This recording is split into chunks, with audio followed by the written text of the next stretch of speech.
আর সবাই প্রভুর জন্য, প্রভুকে স্বাগত জানার জন্য সবাই হাত তুলে গেলেন, সবাই হাত তুলে গেলেন। হরে কৃষ্ণ হরে কৃষ্ণ কৃষ্ণ কৃষ্ণ হরে হরে হরে রাম হরে রাম রাম রাম হরে হরে।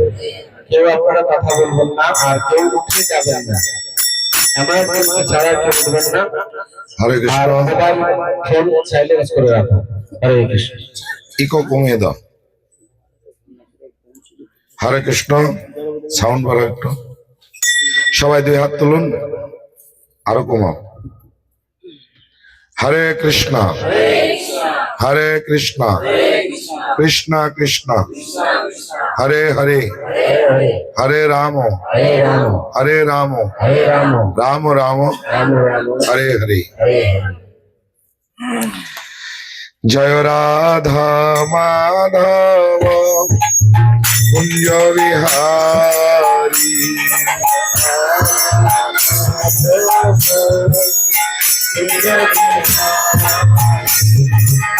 গোপী জন বল্লভ গিরিবরধারী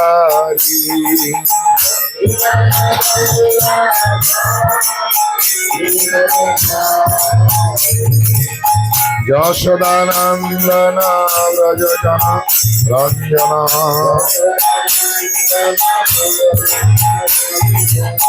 যশোদানন্দন ব্রজজন রঞ্জন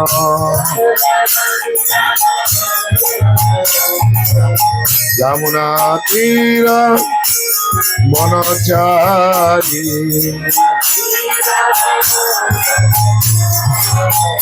জয় রাধা মাধব কুঞ্জ বিহারী।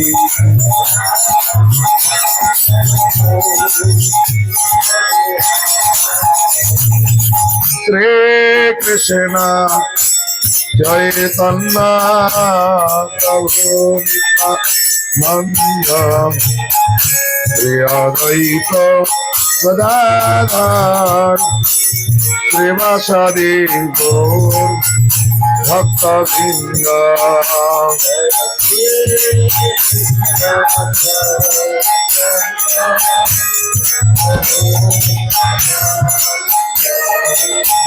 সবাই বলো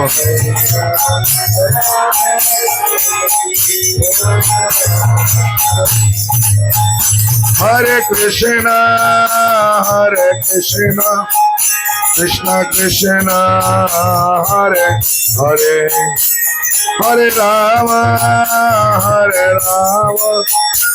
রাম রাম হরে হরে।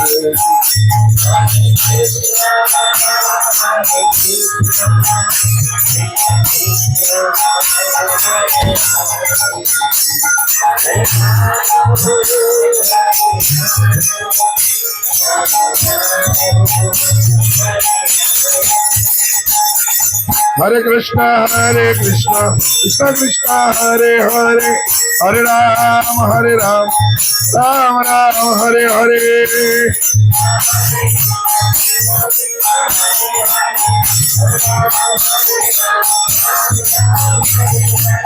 हरे कृष्णा कृष्ण कृष्ण हरे हरे हरे राम राम राम हरे हरे।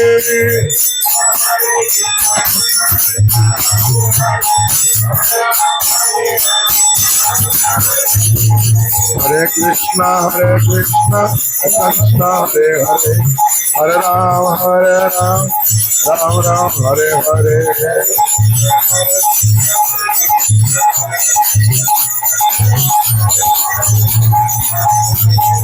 हरे कृष्णा कृष्ण हरे हरे हरे राम राम राम हरे हरे।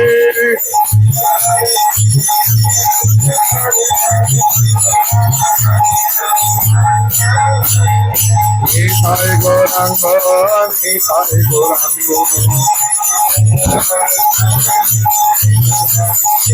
নিতাই গৌরাঙ্গ গৌর হরি রাধা মাধব জয় রাধা মাধব পঞ্চতত্ত্ব জয় পঞ্চতত্ত্ব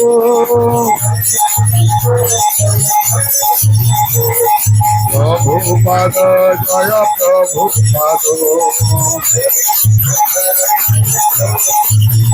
নিতাই গৌর হরি বল হরি বল হরি বল হরি বল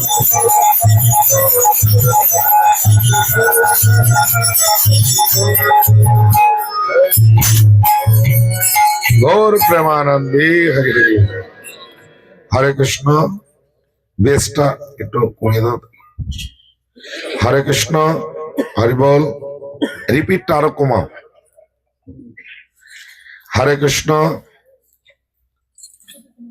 আপনারা সামনে আগিয়ে আসেন সামনে আগিয়ে আসেন তাহলে কেউ আসলে পরে ওইদিকে বসতে পারবে পরে না হলে ক্লাস শুরু হলে ওরা একটু আগিয়ে আসেন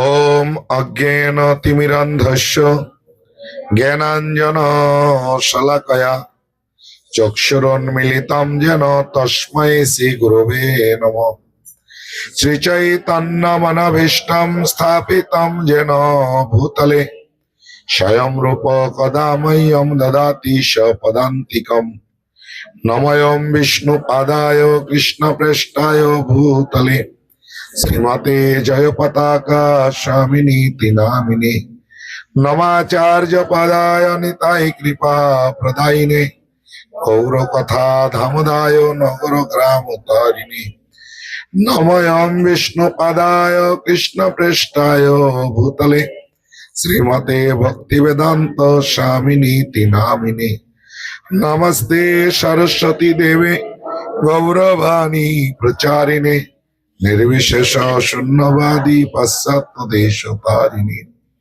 वांछा कल्पतरुभ्यश्च कृपा सिन्धु च पतितानां पावनेभ्यो वैष्णवेभ्यो नमो नमः नमः महावदन्नाय कृष्ण प्रेमो प्रदायते कृष्णाय कृष्ण चैतन्य नाम्ने गौरतीशे नमः हे कृष्ण करुणा सिन्धु दीनबन्धु जगत्पते गोपेश गोपिका कांत राधा कांत नमस्तुते तप्त कांचन गौरांगी राधे वृंदावनेश्वरी वृषभानुसुते देवी प्रणमामि हरिप्रिये वृंदावै तुलसी देवै प्रिया वै केशव सचा विष्णु भक्ति पदे देवी सत्यवत्यै नमो नमो जय श्री कृष्ण चैतन्य प्रभु नित्यानंद श्री अद्वैत गदाधर शिवासादि गौर भक्त वृंद हरे कृष्णा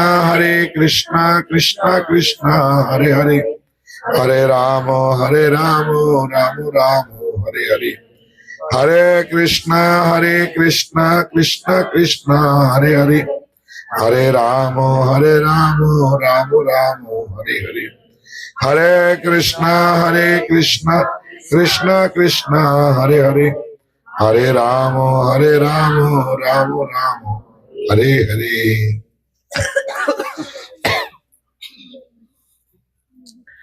সবাই হাত জোর করে আমার পরে পরে বলবেন ওম নমো ভগবতে বাসুদেবায় ওম নমো ভগবতে বাসুদেবায়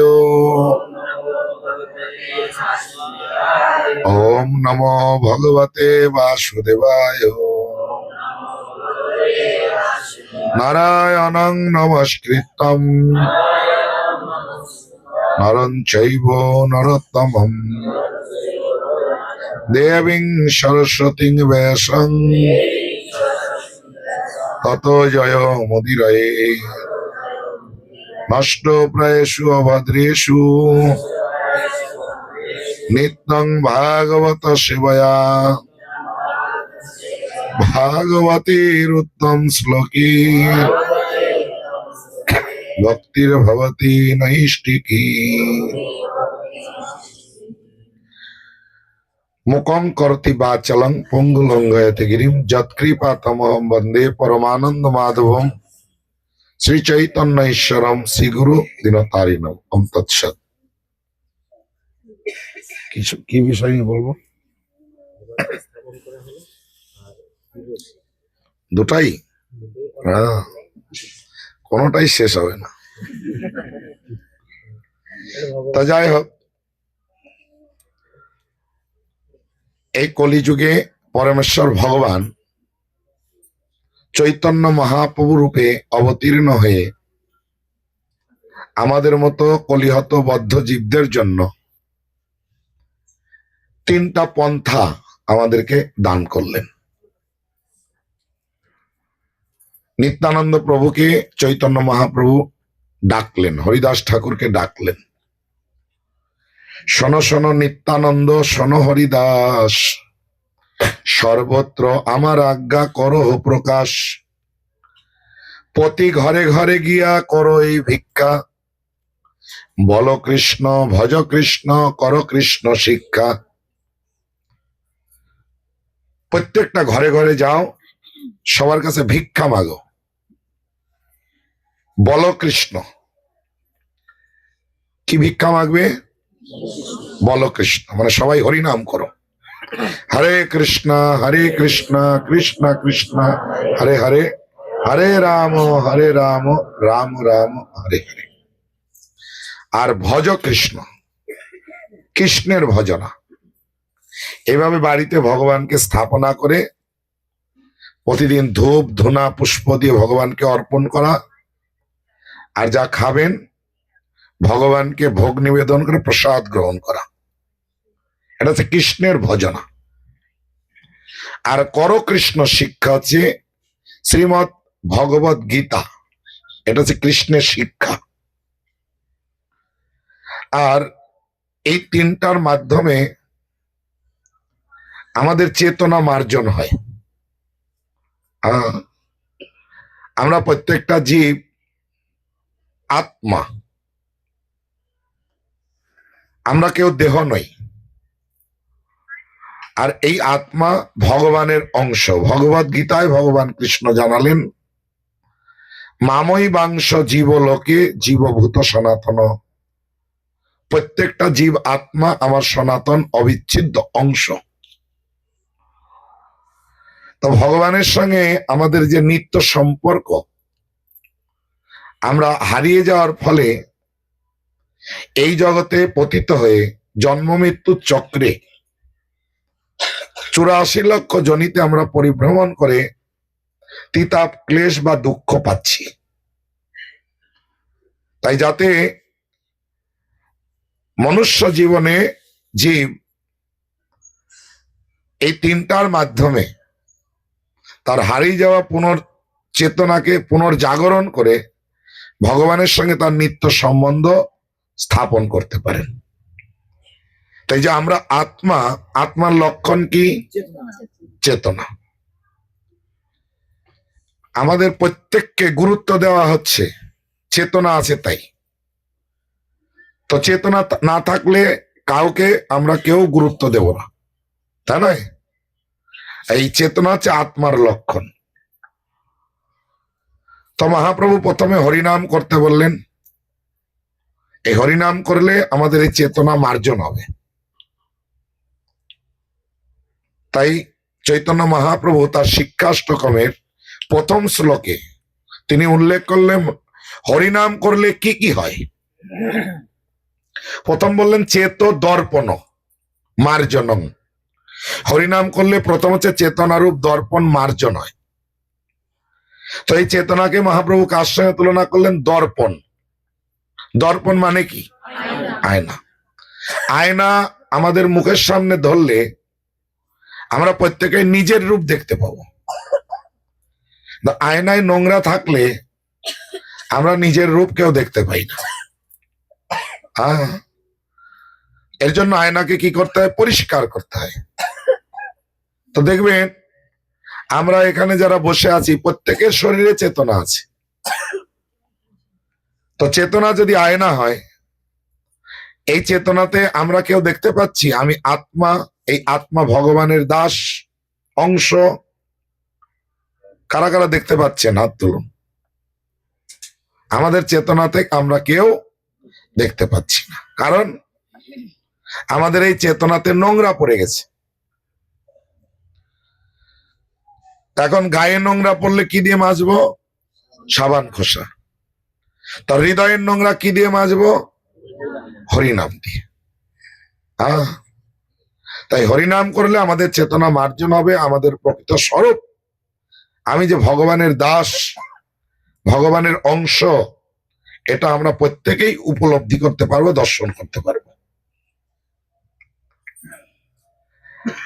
দ্বিতীয়, হরিনাম করলে কি হবে?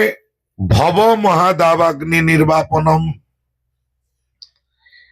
এই যে সংসার, এটাকে দাবাগ্নির সঙ্গে তুলনা করা হয়েছে। এই জন্য আমরা প্রতিদিন মঙ্গল আরতিতে কীর্তন করি, সংসার দাবা নললির লোক। এই সংসার হচ্ছে দাবানল। দাবানলের আগুন কেউ জ্বালায় না, হঠাৎ হঠাৎ করে জ্বলে ওঠে। ঠিক এইরকম আপনারা এখানে যারা উপস্থিত রয়েছেন, কারা কারা নিজের সংসারে অশান্তি চান? শান্তি আছে? তা আপনি তো অশান্তি চান না। তাই এটা একটা ভালো উপলব্ধি বিষয়। আপনি যেমন আপনার সংসারে অশান্তি চান না, আপনার বাড়ির যে কোনো সদস্য কেউ চায় না তার সংসারে অশান্তি হোক। আমরা এটা বুঝতে না পেরে আমরা একে অপরকে দায়ী করি। এই আমার বৌমা এসে আমার সংসারে অশান্তি লাগিয়ে দিল, এই আমার শাশুড়িটা খুব বদ, হ্যাঁ কি না, বিভিন্ন রকম আমরা একে অপরকে দায়ী করি। আসলে এটা দাবানল। দাবানলে আগুন কেউ জ্বালায় না, দাবানলে আগুন কেউ জ্বালায় না। তার স্বভাব হঠাৎ হঠাৎ করে আগুন জ্বলে উঠবে। এটাই তার স্বভাব। তা আবার দাবানলের আগুন আপনার নিজের প্রচেষ্টায় আপনি নিভাতে পারবেন না। ধরুন আপনার একটা বন দাবানল জ্বলে উঠেছে, আর ওই পাশে আপনার গ্রাম। আমরা গ্রামের সব লোক গিয়ে বাটি ঘটি বালতি কলসি যা আছে নিয়ে জল ঢালুন, নিববে? আপনার আইডিয়ার মধ্যে কতটা দমকল আছে? 100টা দমকল নিয়ে আসবেন, হ্যাঁ কি না? তো যখন আমি শুনেছি, আমি দেখিনি, বনে যখন আগুন জ্বলে বলছে 500 কিলোমিটার একসঙ্গে জ্বলছে, তাহলে কয়টা দমকল দিয়ে নিভাবেন? তো এরকম নিজেদের প্রচেষ্টায় এই অশান্তি আমরা কেউ নির্বাপন করতে পারবো না। কখনোই দাবানল নির্বাপিত হবে যদি বৃষ্টি হয়, তাই নয়? যদি আকাশ থেকে বৃষ্টি হয় তাহলে দাবানল নির্বাপিত হবে। ঠিক এইরকম এই সংসার দাবানল, ভগবানের এই কৃপা বৃষ্টি, হরিনাম।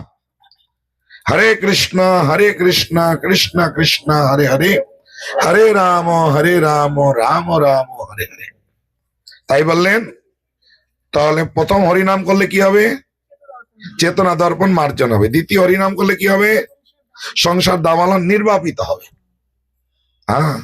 ভব মহাদাবাগ্নি নির্বাপনম শ্রেয় কৈরব চন্দ্রিকা। শ্রেয় কৈরব চন্দ্রিকা মানে চাঁদ। কোন দিনের চাঁদ? পূর্ণিমার চাঁদ। তা আপনার এই যে 15 দিনে না 1 মাসে আকাশে সবচেয়ে কোন দিনটা আপনার সবচেয়ে মনকে স্নিগ্ধ করে? পূর্ণিমার রাত। মাসে কয়টা পূর্ণিমার রাত পাবেন? একটা। আর হরিনাম করলে প্রতিদিন আপনার হৃদয়ে পূর্ণিমার চাঁদের মতো স্নিগ্ধ হয়ে থাকবে। সেও কৈরব চন্দ্রিকা বিতরণং। আমাদের হৃদয়কে সব সময় পূর্ণিমার চাঁদের মতো স্নিগ্ধ করে রাখবে। বিদ্যাবধূ জীবনম, একদিকে বিদ্যা মানে জ্ঞান, বিদ্যা কথার অর্থ হচ্ছে জ্ঞান। প্রকৃত জ্ঞানের উদয় হবে, অজ্ঞানতা দূর হবে। আর বিদ্যাবধূ মানে নববধূ। কোন মেয়ের যখন বিবাহ হয়, যখন বৌভাতের দিন, আচ্ছা হচ্ছে বিদ্যাবধূর জীবন, প্রথম দিন, তাই না? বিবাহ যেদিন হলো বা যেদিন বৌভাত হয়, তার জীবনটা কি? নববধূর জীবন। তো একটা মানুষ, একটা মেয়ে জীবনে কয়বার নববধূর জীবন পাবে? একবার। আর হরিনাম করলে আমাদের হৃদয়ে সবসময় নববধূর জীবনের মতো জীবন চলবে। বিদ্যাবধূ জীবনম আনন্দম বদি বর্ধনম। হরিনাম করলে কি হবে? আনন্দ সদয় বর্ধন হবে। এটা হচ্ছে এই হরিনাম আর এই জগতের কোন গানের মধ্যে পার্থক্য। দেখবেন এই জগতে কোন গান আমরা শুনি, কোন সিনেমার গান, প্রথম দিন শুনলে প্রত্যেকের হৃদয়কেই আকর্ষণ করে, এটা অস্বীকার্য নয়। আপনি ভালো করে দেখবেন, ওই যে গানটা আপনাকে আকর্ষণ করলো, ওই গানটা আপনি প্রতিদিন শুনবেন পরপর 1 মাস ধরে। তো ওই গান প্রথম দিন যে আপনাকে আকর্ষণ করেছিল, 1 মাস পর পর শুনলেন, 1 মাস পরে ওই গান যে আপনার আকর্ষণ একই থাকবে, বাড়বে না কমবে? কমবে।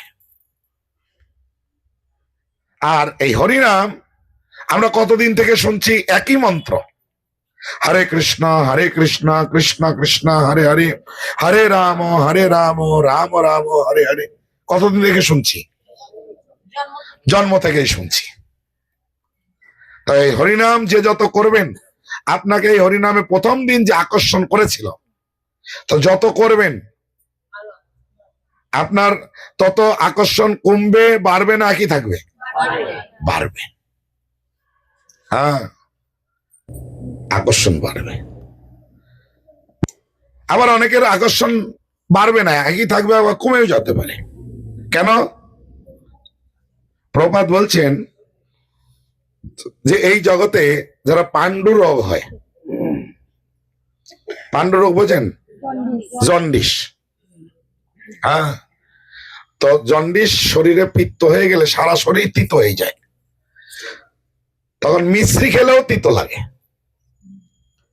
তো এই পাণ্ডু রোগের রোগ নিরাময়ের ঔষধ হচ্ছে মিশ্রি। তিত লাগলেও মিশ্রি খেতে হবে। তো মিশ্রি খেতে খেতে যখন ওর পিত্ত নিরসন হবে, আস্তে আস্তে মিশ্রির স্বাদ সে উপলব্ধি করতে পারবে। তাই আমাদের এই জগতে এই ভবরোগ যাদের হয়েছে, এই ভবরোগীদের এই হরিনামের টেস্ট সে পাবে না।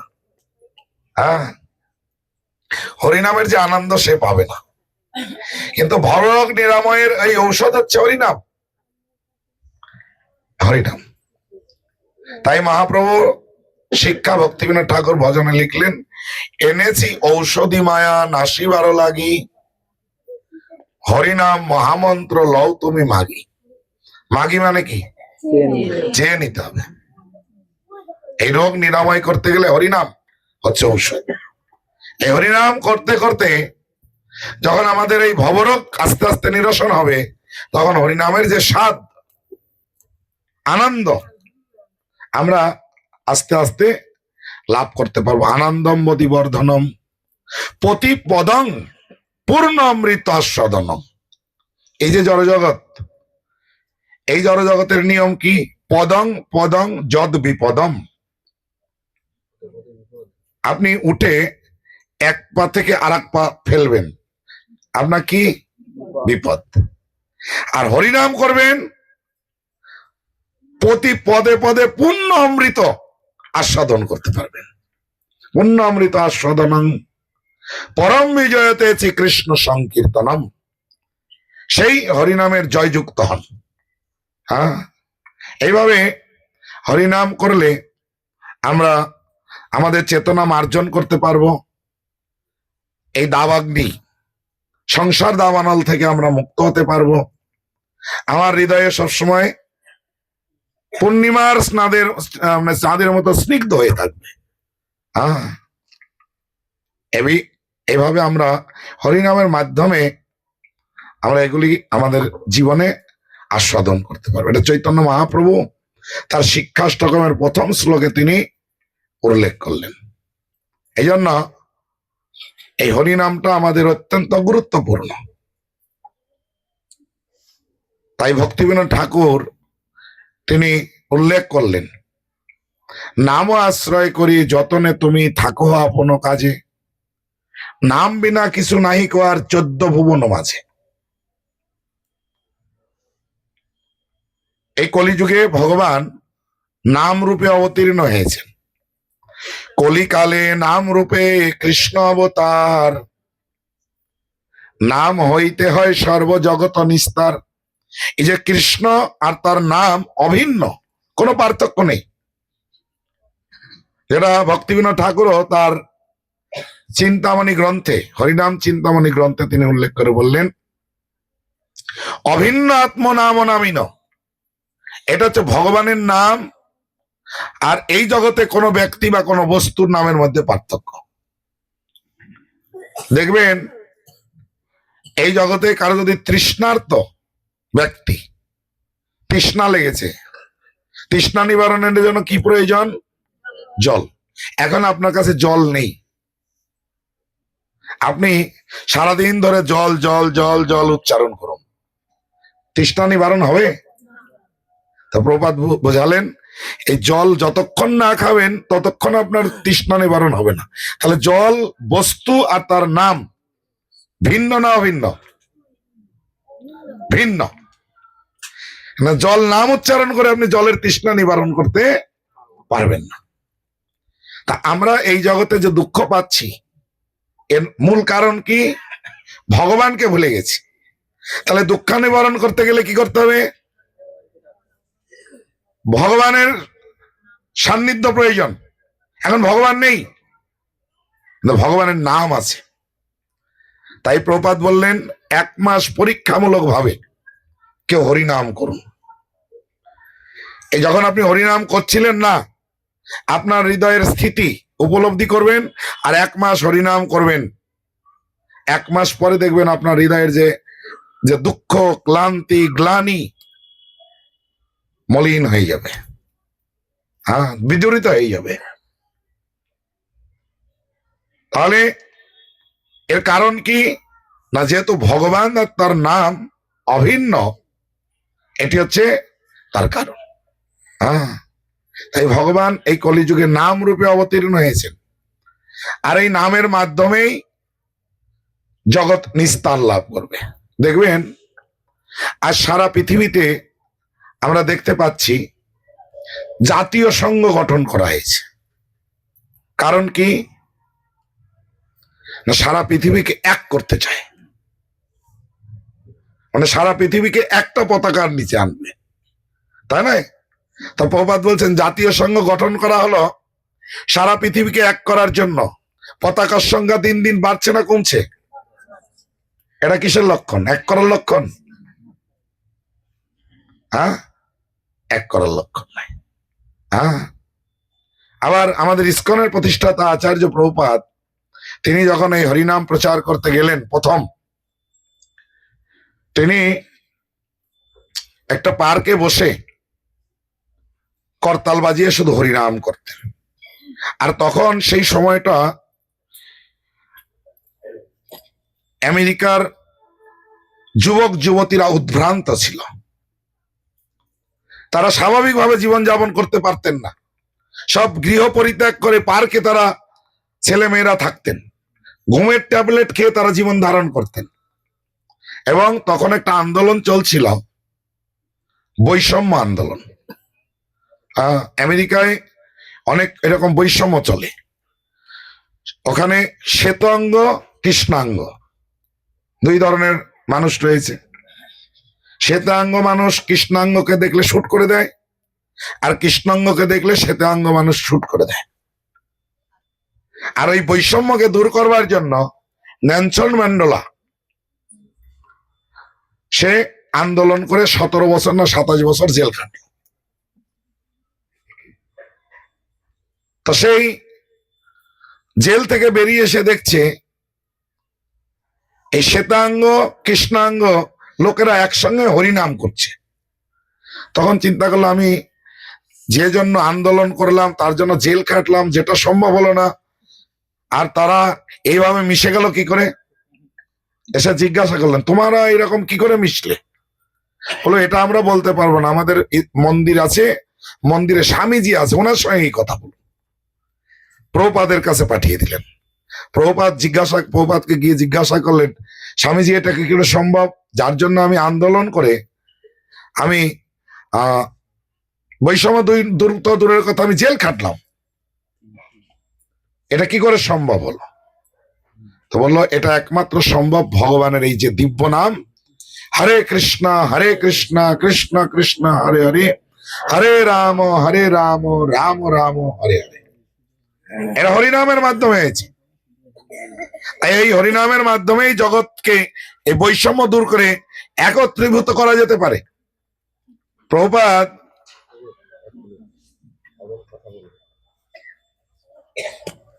হরে কৃষ্ণ কৃষ্ণ কৃষ্ণ হরে হরে, হরে রাম রাম রাম হরে হরে। প্রভুপাদ যখন এইভাবে হরিনাম প্রচার করছেন, আমেরিকা বাসীরা এসে প্রভুপাদকে জিজ্ঞাসা করলেন, স্বামীজি আপনি কি আমাদের ধর্মান্তরিত করতে এসছেন? তো প্রভুপাদ বললেন, আমি তোমাদের ধর্মান্তরিত করতে আসিনি, আমি তোমাদের প্রকৃত ধর্ম শিক্ষা দিতে এসেছি। তোমরা নিজেকে কি ভাবো? বলে, আমরা খ্রিস্টান। তোমাদের ধর্মগ্রন্থ কি? বাইবেল। তো বাইবেলে আছে গডের নাম করো। তাহলে যার নাম আছে তার রূপ আছে, তো তোমরা বলছো গডের রূপ নাই, গড নিরাকার। দেখুন, তাদের বাইবেলে বলা আছে গডের নাম করো। আচ্ছা, নিরাকার ব্যক্তির কোনো নাম থাকে না? তো বললেন, যেহেতু তোমাদের বাইবেলে আছে গডের নাম করো, তাই তার নামও আছে, রূপও আছে। তো গড তো নাম হতে পারে না, বলো গডের নাম কি? প্রভুপাদ বোঝালেন, যেমন ম্যান, ম্যান বলতে এখানে কাকে বোঝায়? সবাইকে বোঝায়। ম্যান কারো নাম হতে পারে না। হ্যাঁ, ইংরেজিতে আপনি ম্যান বলবেন, বাংলাতে কি বলবেন? মানুষ। আমি যদি বলি মানুষ আসো, কে আসবেন এখানে? সবাই চলে আসবে। এটা সমষ্টিগত একটা পদবী। যেমন প্রধানমন্ত্রী, হ্যাঁ, প্রধানমন্ত্রী কারোর নাম হতে পারে না, ওটা একটা পদবী, তাই না? ঠিক এরকম আল্লাহ, গড, ভগবান এই কারোর নাম নয়, এটা একটা তার পদবী, তার ব্যক্তিগত একটা নাম আছে। সেই নাম কি? প্রভুপাদ বললেন, সেই গডের নাম হচ্ছে কৃষ্ণ। আর এই কলিযুগে সেই গডের নাম করার পন্থা কি? হরে কৃষ্ণ কৃষ্ণ কৃষ্ণ হরে হরে, হরে রাম রাম রাম হরে হরে। তাই তুমি যদি নিজেকে যথার্থ খ্রিস্টান বলে দাবি করো, তাহলে তুমি এই যে হরিনাম করছো, কার নাম করছো? এটা গডের নাম করছো। তুমি ধর্ম পরিবর্তন করলে না, তোমার ধর্মে যে শিক্ষা আছে সেটাকে তুমি যথার্থ আচরণ করলে। আমি সেই শিক্ষা দিতে এসেছি। হিন্দুদের প্রভুপাদ জিজ্ঞাসা করলেন, হ্যাঁ, তুমি নিজেকে কি ভাবো? বলে, আমি হিন্দু। তোমাদের ধর্মগ্রন্থের নাম কি? বলো, বেদ। তো বেদে আছে ভগবানের নাম করো। তো হিন্দুরাও অনেক সময় বলে ভগবান নিরাকার। দেখবেন অনেক হিন্দু, আপনি সারা ভারতবর্ষ ঘুরবেন, সাকারবাদী যারা ভগবানের রূপ মানে এরকম কম লোক আছে, নিরাকারবাদী বেশি আছে। তো প্রভুপাদ বললেন যে বেদে আছে, শাস্ত্রে আছে ভগবানের নাম করো।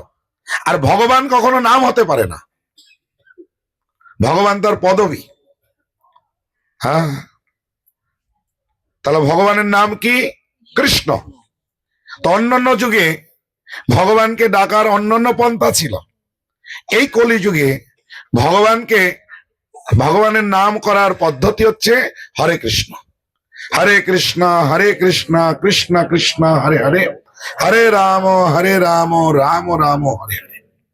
প্রভুপাদ মুসলমানদের জিজ্ঞাসা করলেন, তোমরা নিজেকে কি ভাবো? বলে আমরা মুসলমান। তোমাদের শাস্ত্র গ্রন্থের নাম কি? কোরআন। তো কোরআনে আছে আল্লাহর নাম করো। তো তোমাদের এই মুসলিম ধর্ম হযরত মুহাম্মদ সাল্লাল্লাহু আলাইহি সাল্লাম সে প্রচার করেছে, তিনি কখনো বলেনি আমি আল্লাহ। তিনি বলছে আমি আল্লাহর প্রেরিত পুরুষ, আমি আল্লাহর সঙ্গে কথা বলেছি।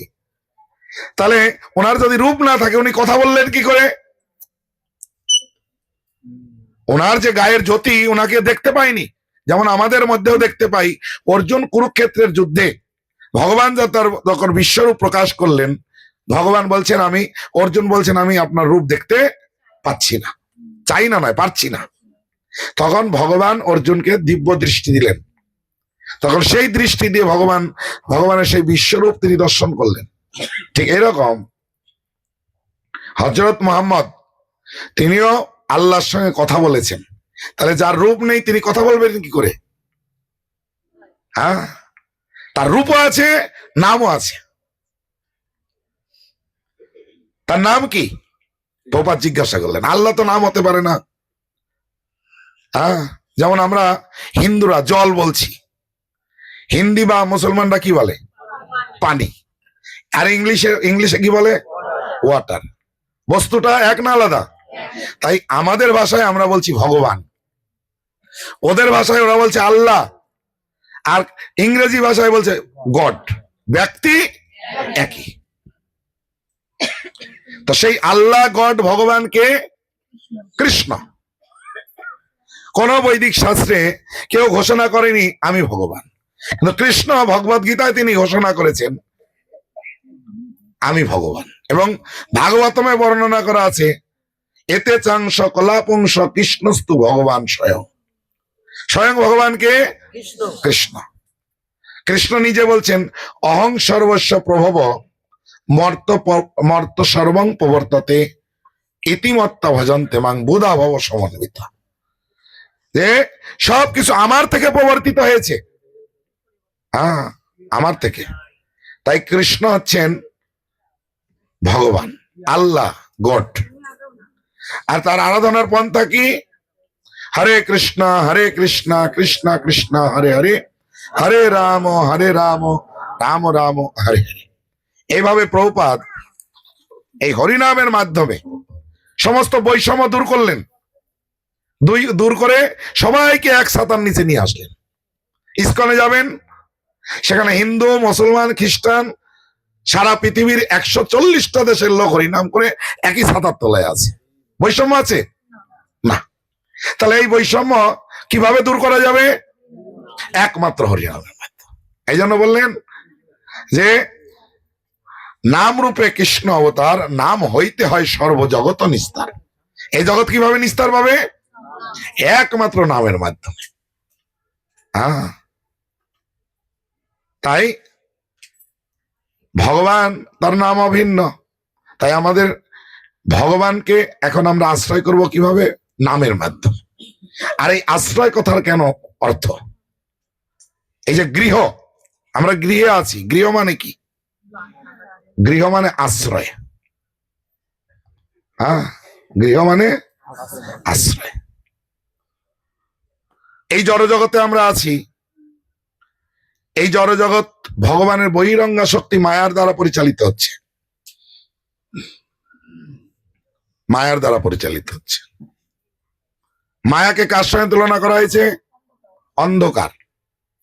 কৃষ্ণ হয় সূর্য সম, মায়া হয় অন্ধকার। তো দেখবেন অন্ধকারের একটা বৈশিষ্ট্য আছে। এই পাশে মনে হয় বাগান আছে।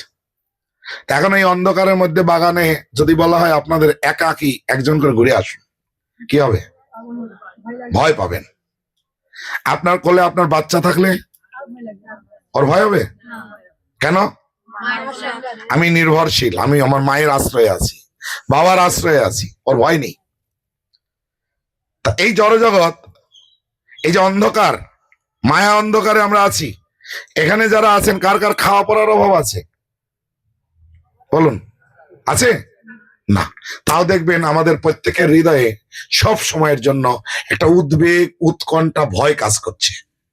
জীবনে কি হবে, কে দেখবে, কিভাবে চলবো। কার কার এই ভয়টা নাই? হাত তুলুন। নেই? বাহ, ভয় নেই। বাহ, খুব সুন্দর। তা ভয় কার হয়? হ্যাঁ, সে তো হয়, সবারই হয় না। সেটা বলছি, ভয় কার হয়? দুইজন লোকের ভয় হয়। এক হচ্ছে যে চোর, বুঝতে পারছেন? যে চোর, দেখবেন চোর চুরি করেছে, ধরাও পড়েনি, কিন্তু হৃদয়ে সবসময় ভয়। তো একই সঙ্গে আমরা প্রত্যেকেই চোর। কিভাবে? এই জগতের সমস্ত সম্পদ ভগবানের। ঈশা উপনিষদে বর্ণনা করা আছে, ঈশাবাস্য ইদম সর্বম যৎকিঞ্চ জগতাং জগৎ। এই জগতে কিঞ্চিত পরিমাণে বস্তু ঈশা। ঈশাগত অর্থ হচ্ছে পরমেশ্বর ভগবান। চৈতন্য চরিতামৃত বললেন, তাহারও মালিক কেবল যাদব। এই জগতের সবকিছুর মালিক কে? যাদব, পরমেশ্বর ভগবান। এখন এই জগতের মালিক যদি ভগবান হয়, আমার যদি কোনো কিছু প্রয়োজন, আমার জীবনের জন্য সেটা প্রয়োজন, তাহলে প্রয়োজন হলে যেটা আপনার নয়, আপনি যদি সেটা আপনার প্রয়োজন, তাহলে আপনি নিতে চাইলে তার কাছ থেকে অনুমতি নিয়ে নেবেন না না চেয়ে নেবেন? অনুমতি না নিয়ে গ্রহণ করলে কি হবে? চুরি করা হলো। তা আমরা সবাই চুরি করে গ্রহণ করছি, সবাই চোর। তো চোরের হৃদয় তো ভয় থাকবেই। আর অন্ধকারে ভয় হয়। আমরা সেই সঙ্গে মায়ারূপ অন্ধকারে আছি। তো অন্ধকারে ভয় হলেও আপনার শিশু যেমন আপনার কোলে থাকলে, আপনার আশ্রয় থাকলে তার ভয় নেই, আমরা যদি আমাদের পরমপিতা পরমেশ্বর ভগবানকে আশ্রয় করে আমাদের জীবনকে পরিচালনা করি, তাহলে হৃদয়ে আর কোনো ভয় থাকবে না। আর এই জগতে একমাত্র আশ্রয়দাতা হচ্ছে পরমেশ্বর ভগবান। কেউ আমাদের রক্ষা করবে না। আমরা দেখতে পাই যে দ্রৌপদী যখন বস্ত্রহরণ হচ্ছিল, দ্রৌপদী যখন বস্ত্রহরণ হচ্ছিল, দ্রৌপদী কার আশ্রয় নিলেন? প্রথমে স্বামীদের আশ্রয়। কয়টা স্বামী? এই জগতে মানুষের একটা স্বামী, আর দ্রৌপদীর পঞ্চস্বামী, তাও এক একজন মহারথী। দ্রৌপদীর বিপদ থেকে রক্ষা করতে পারলেন না। এখান থেকে শিক্ষা নিতে হবে যে স্বামী আমাকে রক্ষা করতে পারবে না, স্ত্রীও আমাকে রক্ষা করতে পারবে না। তারপরে দ্রৌপদী কার আশ্রয় নিলেন? আত্মীয় স্বজনের আশ্রয় নিলেন। ভীষ্মদেব, তারপরে কাকা বিদুর না, রাজা ধৃতরাষ্ট্র, গুরুদেব, দ্রোণাচার্য, তাদের আশ্রয় নিলেন। আপনারা অন্তত আমাকে রক্ষা করুন। তারাও তাকে রক্ষা করতে। তারপরে কার আশ্রয় গ্রহণ করলেন? চিন্তা করলেন, এরা আমাকে রক্ষা না করলে আমি নিজেকে নিজে রক্ষা করব।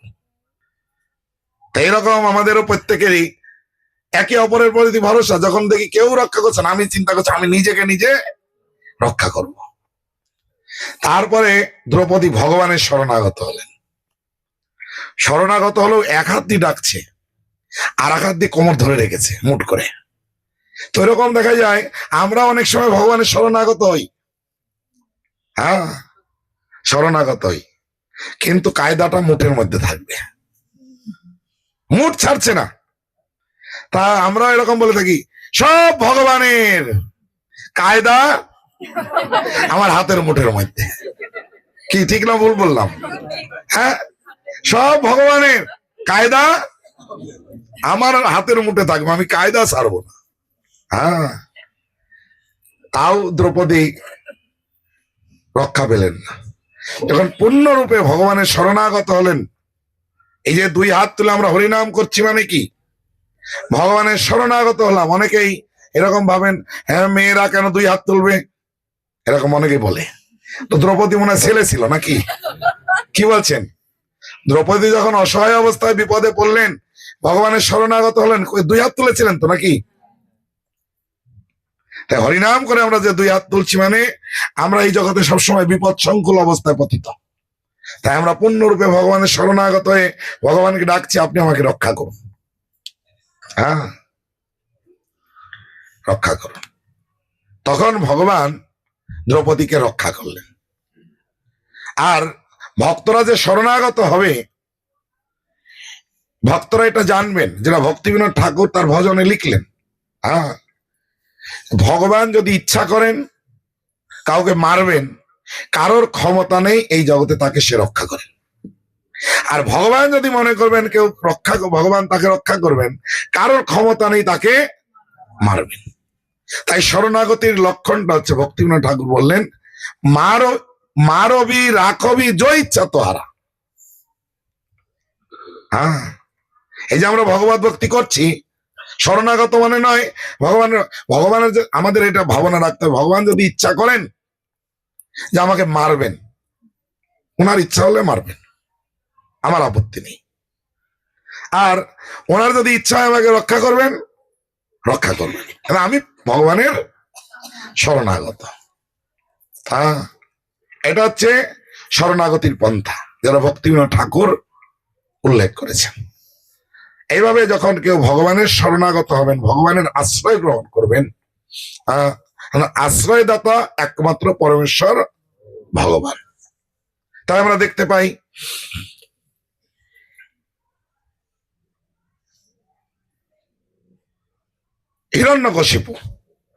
হিরণ্যকশিপু যখন তিনি এই জগতে আবির্ভূত হয়েছিলেন, আমরা জানি এই জগৎ কার দ্বারা পরিচালিত হচ্ছে? ভগবানের দ্বারাই।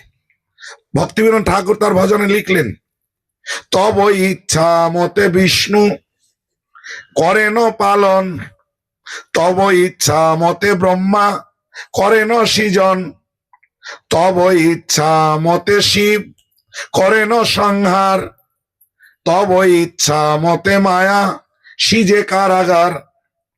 তাহলে এনারা যা কিছু করছেন কার ইচ্ছায়? সব ভগবানের ইচ্ছায়।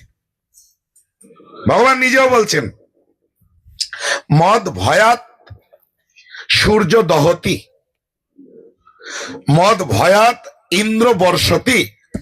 আমার ভয়ে সূর্যদেব সবকিছু দহন করছেন, অগ্নি প্রদান করছেন। আমার ভয়ে ইন্দ্র বৃষ্টি প্রদান করছেন, যা কিছু কার্য হচ্ছে সব আমার ভয়ে। কিন্তু হিরণ্যকশিপু যখন ছিলেন, তখন এই দেবতারা ভগবানের কথা শুনতেন না। হিরণ্যকশিপুরের নির্দেশে সবকিছু এই জগৎ পরিচালিত করতেন। হিরণ্যকশিপু যদি গিয়ে বলতেন এই ধরিত্রী মাতাকে যে এখন শীতকাল, এখন কি আমের সিজন, তো ধরিত্রী মাতা গিয়ে মানে হিরণ্যকশিপু ধরিত্রী মাতাকে গিয়ে বলবে এখন আমার এই গাছে আম দরকার, আম দিয়ে দাও, ভয়ে দিয়ে দিবে। তা এই যে এখন বর্তমান সময় আমরা দেখতে পাচ্ছি, হয়তো এই গাছে আম নেই, কিন্তু এমন এমন গাছ বিজ্ঞানীরা তৈরি করে ফেলেছে যে এখন সেই গাছে আম 12 মাসে সব রকম ফল দেওয়া হচ্ছে।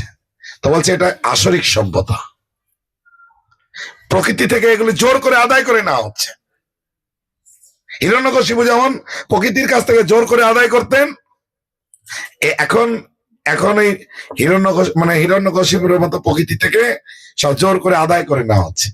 আগে কয়জন হিরণ্যকশিপু ছিল, আর এখন অনেক হিরণ্যকশিপু তৈরি হয়ে গেছে। হ্যাঁ, অনেক।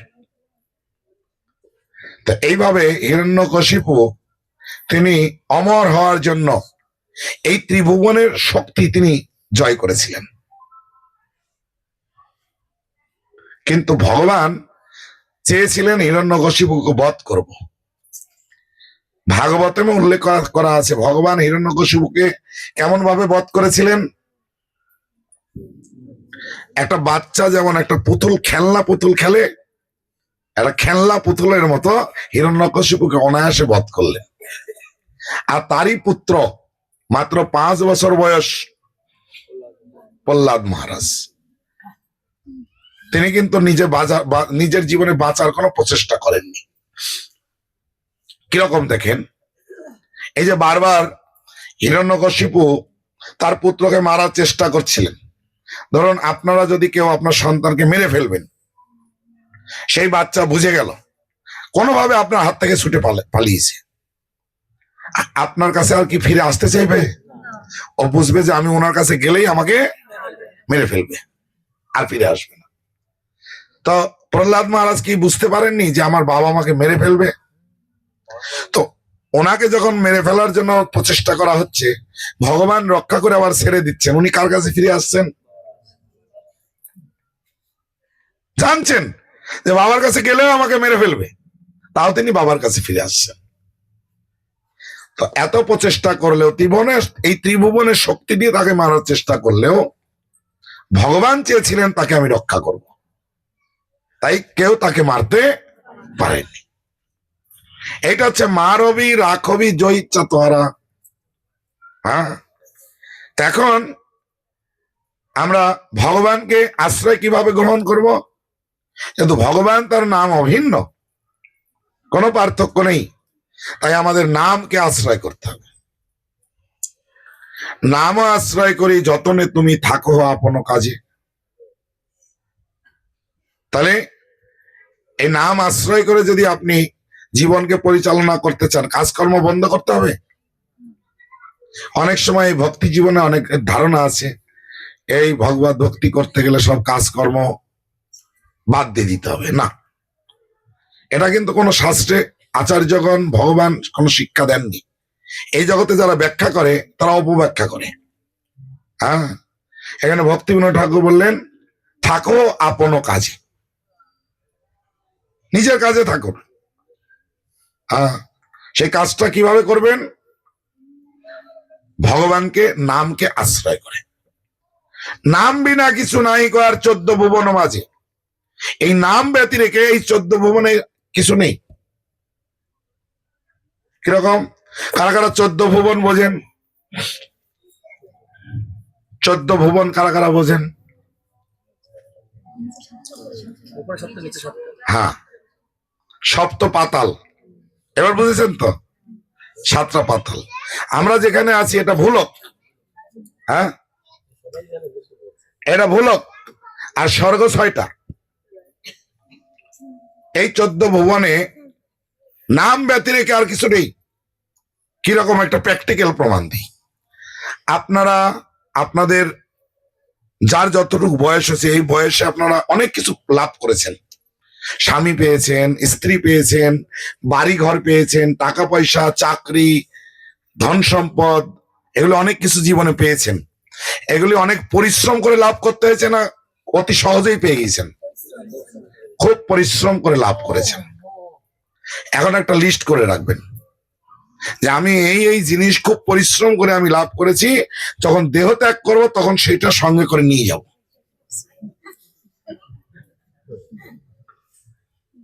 হ্যাঁ, তাহলে আমাদের দেহ ত্যাগ যখন হবে, এই দেহ যখন শ্মশানে নিয়ে যাওয়া হবে, শ্মশানবাসীরা কি করতে করতে নিয়ে যাবেন? তাহলে আমার সঙ্গে কি যাবে? হরিনাম যাবে। এই জন্য বললেন নাম বিনা কিছু নাহি কর 14 ভুবন মাঝে। তাই আমাদের প্রত্যেকের জানতে হবে, আপনি এই জগতে কঠোর পরিশ্রম করে যা কিছু লাভ করছেন, এটা আপনার জন্য নয়, অন্যের জন্য। এই অ্যাসেট অন্যের জন্য, আপনার জন্য নয়। হ্যাঁ, তাহলে আপনি যে সম্পদ, ব্যাংক ব্যালেন্স আপনি যে নিয়ে যাবেন, সেটা কতটুকু সঞ্চয় করেছেন? কি সঙ্গে নিয়ে যাবেন? কতটুকু সঞ্চয় করেছেন? এই হরিনামটা আপনার জন্য, ভক্তিটা আপনার জন্য। আর যা কিছু করছেন কার জন্য? জোরে বলুন। অন্যের জন্য করছেন, এটা আপনার জন্য নয়। এই জন্য আচার্যগণ তারা বললেন অধনে যতন করি ধনতে আগিনো। শুনেছেন তো? ভজন শোনেননি? অধনে, অধন কোনটা? যেটা সঙ্গে নিয়ে যেতে পারবেন না। আর ধন কোনটা? সঙ্গে নিয়ে যেতে পারবেন। বলুন কোনটায় আমাদের যত্ন বেশি? হরিনামে যত্ন বেশি। হ্যাঁ, কোনটায় যত্ন বেশি বলুন? যেটা সঙ্গে নিয়ে যেতে সেটাই যত্ন বেশি, আর যেটা সঙ্গে নিয়ে যাব তাতে যত্ন নেই। আর এই হরিনামটা দেখুন আরো কত গুরুত্বপূর্ণ। কেউ কিছু মাইন্ড করবেন না, ভালো করে বোঝার চেষ্টা করবেন। ধরুন আপনি মায়ের ভক্ত, মায়ের ভক্ত বোঝেন? মা কালীর ভক্ত। আপনি বাবার ভক্ত, বুঝেন? শিব ঠাকুরের ভক্ত। হ্যাঁ, আপনি যারই ভক্ত হন, আপনার যেই ইষ্ট দেবতা হোক, আপনার দেহ ত্যাগ করলে কিন্তু শ্মশানে যখন দেহ নিয়ে যাওয়া হবে, আপনার ইষ্ট দেবতার নাম করা হবে না, কিন্তু কার নাম করা হবে? তাই এই হরিনাম যে কোনো স্তরের লোক, যে কোনো ব্যক্তি হরিনাম করতে পারেন, কোনো বাধা নেই। অনেকে ভাবেন আমি তো শিবের ভক্ত, আমি কেন হরিনাম করব? অনেকে এরকম ভাবতে পারেন, হ্যাঁ কি না? আমি তো মা কালীর ভক্ত, আমি কেন হরিনাম করব? না, আপনি যার ভক্ত হন আপনি হরিনাম করতে হবেই আপনাকে। হ্যাঁ, এর অনেক কাহিনী আছে। হ্যাঁ, অনেক কাহিনী আছে। এই যে ভজ হুরে মন শ্রীনন্দের নন্দন, একটা ভজন শোনেন তো? এই ভজনটা কে লিখেছেন? গোবিন্দ দাস। হ্যাঁ, গোবিন্দ দাস তো ওনার আগের নাম ছিল কালিদাস। উনি কালীর ভক্ত ছিলেন। ওনার দাদা কৃষ্ণ ভক্ত ছিলেন। ওনারা জমিদার বংশের। তো ওনার এই গোবিন্দ দাস, তিনি আগে যখন কালিদাস ছিল, উনি দাদুর বাড়িতে থাকতেন। তো দাদুর বাড়িতে ওনাদের পূর্বপুরুষের কালী মন্দির ছিল, উনি কালীর পূজা করতেন। তো ওনার দাদা কৃষ্ণ ভক্ত একদিন ভাইয়ের সঙ্গে দেখা করতে গিয়েছেন। তো ওনাদের সুন্দর গোলাপ ফুলের বাগান, তো ওই ফুল নিয়ে প্রতিদিন মাকে পূজা দেন। তো তখন এই ওনার দাদা যখন গেলেন, দেখছেন অত সুন্দর গোলাপ ফুল। হ্যাঁ, দাদা চিন্তা করছেন এত সুন্দর গোলাপ ফুল, এই গোলাপ ফুল যদি আমি গোবিন্দের চরণে দিতাম। হ্যাঁ, তা এরম গোলাপ পুষ্প গোবিন্দায় সাহা সব অর্পণ করে দিয়েছে, একদম বাগান ধরতি। তো ওই দিন আবার প্রতিদিনের মতো উনি ফুল তুলে যখন মায়ের পূজা করতে যাচ্ছে, বলছে দাঁড়াও কালিদাস, এই ফুল আমার চরণে দেবে না আজকে। এই ফুল আমার প্রভুর চরণে অর্পিত হয়েছে, এই ফুল আমার মস্তকে অর্পণ করো। তোমার আবার প্রভু? তোমার প্রভুকে আমি জানি, তুমিই তো সর্বে সর্বা, তোমার আবার না, আমার প্রভু রয়েছে। হ্যাঁ, অনাদির আদি গোবিন্দ। তো বলছে তাহলে এতদিন তুমি বলনি কেন? তা আমি তো তাহলে তার আরাধনা করব। তো বলছে তুমি কি আমাকে জেনেছো যে আমি কার আরাধনা করব? তখন তিনি মা কালীর অনুমতি নিয়ে তিনি ভগবানের আরাধনা শুরু করেন। তখন তিনি ভজন লিখলেন, ভজ হুরে মন শ্রীনন্দের নন্দন অভয় চরণ অরবিন্দরে। ভগবানের নাম হচ্ছে অভয় চরণ। যার চরণে আশ্রয় গ্রহণ করলে তার হৃদয়ে আর কোনো ভয় থাকবে না। তা তিনি তখন থেকে ভগবানের আরাধনা শুরু করলেন। হ্যাঁ, এরকম অনেক শিক্ষা দৃষ্টান্ত রয়েছেন যে দেবদেবীদের সত্যিকারে যদি আমরা প্রসন্ন করতে চাই, তাহলে ভগবানের আরাধনা করলে দেবদেবী তারা যতটা প্রসন্ন হন, তার নিজের আরাধনায় তারা অতটা প্রসন্ন হন না। হ্যাঁ, ভাগবতম একটা সুন্দর কাহিনী আছে। আমরা দেখতে পাই জড়ভরত, শুনেছেন নাম? তিনি আগের জীবনে হরিণ ছিলেন, তার আগের জীবনে ভরত মহারাজ ছিলেন। তো যখন জড়ভরত রূপে জন্মগ্রহণ করলেন, তার 3 জীবনের কথা মনে আছে। তো তিনি এই জড়ভরত রূপে জন্মগ্রহণ করে তখন চিন্তা করছেন, আমি বিগত 2 জীবন নষ্ট করেছি শুধুমাত্র একটা হরিণের প্রতি আসক্ত হওয়ার ফলে। এই জীবন এমন ভাবে পরিচালনা করব আমি যাতে কারোর প্রতি আসক্ত না হই, আর কেউ যাতে আমার প্রতি আসক্ত না হয়। তাই তিনি বধির থাকতেন, তাই তার নাম দিল জড়ভরত। কথাবার্তা বলতেন না। তখন তার বাড়ি থেকে একটা কাজ দেওয়া হলো। দেখবেন, পাগল হও আর ছাগল হও, বাড়িতে কাজ না করলে কিন্তু কেউ খেতে দিতে চাইবে না। হ্যাঁ গেলে খেলে কিছু কাজকর্ম করতেই হবে, হ্যাঁ কি না? তোর বাড়ির কাজ হচ্ছে, যদি ওর বইমাত্র ভাইরা ছিল, ওকে খেতে দিত। ভাগবতের বর্ণনা করা আছে, ওরা সবাই খাওয়ার পরে হাঁড়িতে যেটা লেগে থাকতো ওইটাকে কেউ খেতে দিত। উনি কোনো আপত্তি করতেন না, ওইটাই খেতেন। আর ওনার কাজ ছিল ধান ক্ষেত পাহারা দেওয়া, ধান ক্ষেত পাহারা দিতেন। এরা আপনারা ভাগবতমের ৫ম স্কন্ধ অধ্যয়ন করবেন, জড়ভরতের কাহিনী দেখবেন। হ্যাঁ, তো এরকম ধান ক্ষেত পাহারা দিচ্ছে। অমাবস্যার রাত্রে ডাকাতেরা কালীর পূজা দিবে, আর মায়ের সামনে ওরা মানত করেছে নরবলি। একটা মানুষ ধরে নিয়ে এসছে বলি দেওয়ার জন্য। এবার ধরে নিয়ে এসে রেখে দিয়েছে, ও কোনোভাবে পালিয়ে চলে গেছে। এবার সর্দার যখনই জানতে পেরেছেন পালিয়ে গেছে, সব ডাকাতদের এক জায়গায় ডেকে ইষ্টগোষ্ঠী করে বলছেন যে লোক পালিয়ে গেছে ওকে ধরে আনতেই হবে, কারণ আজকে আমরা এই শুভ তিথিতে মায়ের সামনে নরবলি দিবই। আজ ধরে না নিয়ে আসতে পারো, তোমাদের মধ্যে একজনকে বলি, হরে কৃষ্ণ, তোমাদের মধ্যে একজনকে বলি দেওয়া হবে। এবার প্রাণ ভয় খুঁজছে, আর যে পালিয়ে গেছে ওকে খুঁজে পাচ্ছে না। খুঁজতে খুঁজতে এই জড়ভরতকে পেয়ে গেছে। ব্রাহ্মণের পুত্র, একটু নাদুস নাদুস চেহারা, দেখতে সুন্দর, ধরেছে। আর ধরে নিয়ে যাচ্ছে, আর চিন্তা, ও কিন্তু প্রতিবাদ করছে না, তো বধির, কারোর সঙ্গে কোনো কথা সম্পর্ক নেই। ও যদি বলে বস বস, ও বল চল, চলবে, যাও করবে তাই। হ্যাঁ,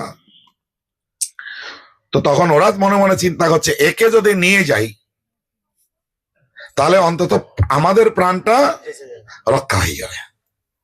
নিয়ে গেছে, স্নান টান করিয়ে রাত্রে 12টায়, নিশিরাত্রে, হ্যাঁ, মায়ের পূজা দিয়েছেন। দিয়ে পূজার পরে মায়ের সামনে হাড়ি কাটে ফেলে বলি দিবে। এই মতো অবস্থায় ওই বিগ্রহের নাম ছিল ভদ্রকালী। বিগ্রহ ফেটে চুরচুর হয়ে পড়ে গেছে, রূপ ধারণ করেছেন মা, করে ওই খড়গ কেড়ে নিয়ে সব ডাকাতদেরকে ওখানে বধ করেছেন, আর ভরত মহারাজকে রক্ষা করেছেন। এখন আমার প্রশ্ন হচ্ছে, ভরত মহারাজ কার ভক্ত? ভগবানের। আর এই ডাকাতেরা কার ভক্ত? মা কাকে রক্ষা করলেন? নিজের ভক্তকে না ভগবানের ভক্তকে? তাহলে কার প্রতি বেশি সন্তুষ্ট? দেখবেন, এই শিক্ষাটা আমরা অনেকেই এই জগতের মানুষ জানি না। এটা ভাগবতের কাহিনী। হ্যাঁ, এই ভাগবত আপনারা অধ্যয়ন করবেন, এরকম এই সমস্ত কাহিনী অনেক আছে। শিব নিজে তিনি প্রচেতাদেরকে উল্লেখ করছেন, হে প্রচেতাগণ, তোমরা যে এইভাবে তোমাদের পিতার নির্দেশে এই যে ভগবত আরাধনা করছো, এতে আমি অত্যন্ত প্রসন্ন হয়ে আমি তোমাদের দর্শন দান করলাম। হ্যাঁ, সেখানে শিব এই প্রচেতাদেরকে উপদেশ দিলেন, যেটা ভাগবতমে একটা অধ্যায় চ্যাপ্টার আছে, রুদ্রগীত কীর্তন। সেখানে বলছেন, প্রকৃতপক্ষে আমার যারা ভক্ত, আমি তাদের প্রতি যতটা না সন্তুষ্ট, তার চেয়ে বেশি সন্তুষ্ট যারা ভগবানের ভক্ত। হ্যাঁ, তা ভগবত ভক্তি হরিনাম করলে সমস্ত দেবদেবতারা সেই ভক্তের প্রতি প্রসন্ন থাকেন, সন্তুষ্ট থাকেন। যাই হোক, এইভাবে আমরা ভগবানকে আরাধনা আমরা করতে পারি। এটাই হচ্ছে মূল সম্পদ, এটাই হচ্ছে প্রকৃত সম্পদ। তার জন্য মহাপ্রভু এই হরিনামকে তিনি আশ্রয় করতে বললেন, হরিনামকে গ্রহণ করতে বললেন। বলো কৃষ্ণ, সবাই হরিনাম করো আর ভজ কৃষ্ণ। এবার বাড়িতে ভগবানকে স্থাপনা করো। কেন ভগবানকে স্থাপনা করব না? প্রথমেই আমরা বলেছি, এই জগতের সবকিছুর মালিক ভগবান। তো অনেকে আবার বোঝেন যে ভগবান মালিক। তা আমি মাঝে মাঝে গিয়ে কাউকে জিজ্ঞাসা করলো, এই বাড়িটা আপনার? অনেকে খুব বিনয়ের সঙ্গে বলে, প্রভু ভগবান একটু দিয়েছেন, আমার না। কার? বুঝেন? ভগবান যদি মালিক হন এই বাড়ির, বাড়িতে কোথায় ভগবান থাকবেন, কিভাবে থাকবেন, এটা বিচার্য বিষয় না? দেখুন, আমি একটা ছোট্ট উদাহরণ দিই। একটা দোকান আছে, দোকানে 3টা লোক আছেন, একটা মালিক, 2জন কর্মচারী, আর 3টা চেয়ার আছে। একটা হুইল চেয়ার, 2টা কাঠের চেয়ার। বলুন কে কোথায় বসবে? মালিক। আর চাকর? তো এখানে আমরা যে ভগবানের মহিমা গুণ কীর্তন করছি, ভগবানকে স্থাপন করেছি, মালিক রূপে মনে হচ্ছে কি? হ্যাঁ কি না? তাই প্রত্যেকটা গৃহস্থের কর্তব্য এইভাবে বাড়িতে ভগবানকে মালিক রূপে স্থাপন করা। হ্যাঁ, মালিক রূপে স্থাপন করা। আর ভগবান যদি মালিক হয়, আপনার বাড়িতে অবস্থান করছেন, আপনি চাকর, এটাও আপনি বুঝলেন। হ্যাঁ, চাকর রান্না করলো, বলুন মালিক বাড়ি থাকলে আগে কে খাবে? ছোটবেলায় আমরা এই শিক্ষাগুলো ছোটবেলায় দেখেছি, মানে তখন অতটা বুঝতে পারিনি, এখন সেটা উপলব্ধি করি। আমরা খেলাধুলা করতাম, মা সকালে রান্না করছে, খুব খিদা পেয়েছে, দৌড়াতে দৌড়াতে মায়ের কাছে যেতাম, মা খুব খিদা পেয়েছে, খেতে দাও। তো অন্নটা হয়ে গেলে মা কি করতেন, ওখান থেকে একটু তুলে রেখে দিতেন। আর ওনাদের চলতি ভাষায় ওনারা বলতেন, আকবল ভাত মালিক খাবে। এটা আপনারা জানেন কিনা আমি জানি না, হ্যাঁ কি না? করতো? তাহলে এটা একটা প্রচলন প্রথা রয়েছে। তাহলে এখন সেটা আমি উপলব্ধি করি, যদি ভগবান মালিক হয়, তাহলে আগে বাড়িতে রান্না করলে কে খাবে? ভগবান খাবে। তাই প্রত্যেকটা গৃহস্থ তারা কি করবেন, এইভাবে ভগবানকে স্থাপন করে ভগবত ভজনা করবেন। আর আমাদের সচ্চিদানন্দ ছিল ভক্তি বিনোদ ঠাকুর, তিনি উল্লেখ করেছেন, এইভাবে যখন কোন গৃহস্থ গৃহে ভগবানকে স্থাপন করে ভজনা করবেন, যেদিনও গৃহে ভজন দেখি, গৃহেতে গোলক ভাই, গৃহটা কি হয়ে যাবে? গোলক বৃন্দাবনে পরিণত হয়ে যাবে, গৃহটা গোলক বৃন্দাবন হয়ে যাবে। হ্যাঁ, আর দেখবেন আপনি যখন গোলক বৃন্দাবনে কৃষ্ণের সেবা করবেন, কখন সূর্য উঠলো আর কখন ডুবলো আপনি বুঝতেই পারবেন না। কৃষ্ণ সেবা করতে করতে আপনার দিন রাত কাবার হয়ে যাবে। এমনি আপনার বাড়িতে সময় কাটবে না। ভালো করে দেখবেন, যতই আপনারা বলেন খুব কাজ খুব কাজ, দেখবেন বাড়িতে অনেকের লোকের বাড়িতে বসে বসে সময়ই কাটে না, হ্যাঁ কি না? আর আপনি কৃষ্ণ ভক্তি করুন, আপনার মনে হবে আমার আরো সময় দরকার। ঠিক বললাম না ভুল বললাম? কি বলছেন? হ্যাঁ, কখন আপনার সময় কেটে যাবে আপনি উপলব্ধি, তখন মনে হবে যে আর আমার সময় আরো দরকার। হ্যাঁ, কৃষ্ণ সেবার এটাই পরিণতি। আর এরকম কৃষ্ণ সেবা করলে সবসময় আনন্দের মধ্যে জীবন অতিবাহিত হবে। আনন্দ, হ্যাঁ আনন্দ। একটা গল্প বলি। বিক্রম বেতাল, বিক্রম বেতালকে ধরে নিয়ে যাচ্ছে। তো বেতালের শর্ত হচ্ছে, আমি গল্প বলতে বলতে যাব আর মাঝে মাঝে প্রশ্ন করে দেবো, প্রশ্নের যদি তুমি সঠিক উত্তর না দাও তোমার মাথা টুকরো টুকরো করে কেটে দেবো, আর যদি সঠিক উত্তর দেবে আমাকে ধরতে পারবে না, আমি পালিয়ে চলে যাব। দুই দিকেই বিপদ। যদি ভুল উত্তর দেয় কি হবে? মাথা টুকরো টুকরো করে কেটে দিবে, আর সঠিক উত্তর দিলে পালিয়ে যাবে। এবার একটা প্রশ্ন শুরু দিয়েছে, বলতো বিক্রম, কার এখানে আছে সেখানে নাই, কার এখানে নাই সেখানে আছে, কার এখানেও নাই সেখানেও নাই, কার এখানেও আছে সেখানেও আছে। কয়টা প্রশ্ন? প্রথম প্রশ্ন কি? এখানে আছে সেখানে নাই। প্রভুদের মধ্যে বলুন দ্বিতীয় প্রশ্ন কি? সেখানে নাই, এখানে আছে সেখানে নাই। পেছন থেকে বলুন তৃতীয় প্রশ্ন কি? এখানেও নাই সেখানেও নাই। এইদিকের প্রথম পেছন থেকে বলুন চতুর্থ প্রশ্ন কি? এখানেও আছে সেখানেও আছে। তো বিক্রম উত্তর দিলেন, রাজপুত্র চিরঞ্জীব, ঋষিপুত্র মা জীব, পেদ মা জীব মা মর, সাধু জিও বা মরও বা। হ্যাঁ, প্রথম প্রশ্ন কি ছিল? এখানে আছে সেখানে নাই। উত্তর দিলেন রাজপুত্র চিরঞ্জীব, মানে রাজার পুত্র চিরদিন বেঁচে থাকো। কেন? রাজার পুত্র তার পিতার যে ঐশ্বর্য, এই ঐশ্বর্য দিয়ে এই জীবনে সে সুখী, আর ওই সুখে মত্ত হয়ে পরের জীবনে সুখের কথা দেখবে না, চিন্তা করে না। হ্যাঁ কি না? তাহলে ও যতদিন বেঁচে থাকবে সুখ, পরের জীবনে ওর সুখ নেই, তাই বলে চিরঞ্জীব। তাহলে ওর এখানে আছে সেখানে নেই। দ্বিতীয় প্রশ্ন কি? এখানে নাই সেখানে আছে। উত্তর দিলেন ঋষিপুত্র মা জীব, মুনি ঋষি তাড়াতাড়ি মারা যাও। মুনি ঋষিরা তারা পাহাড় পর্বতে গিয়ে তপস্যা করে, রৌদ্র বৃষ্টি ঝড় ঝন্টা খাওয়া দাওয়া বন্ধ সহ্য করে। ওটা কষ্ট না আনন্দ? তাহলে ওর এই জীবনে সুখ নেই।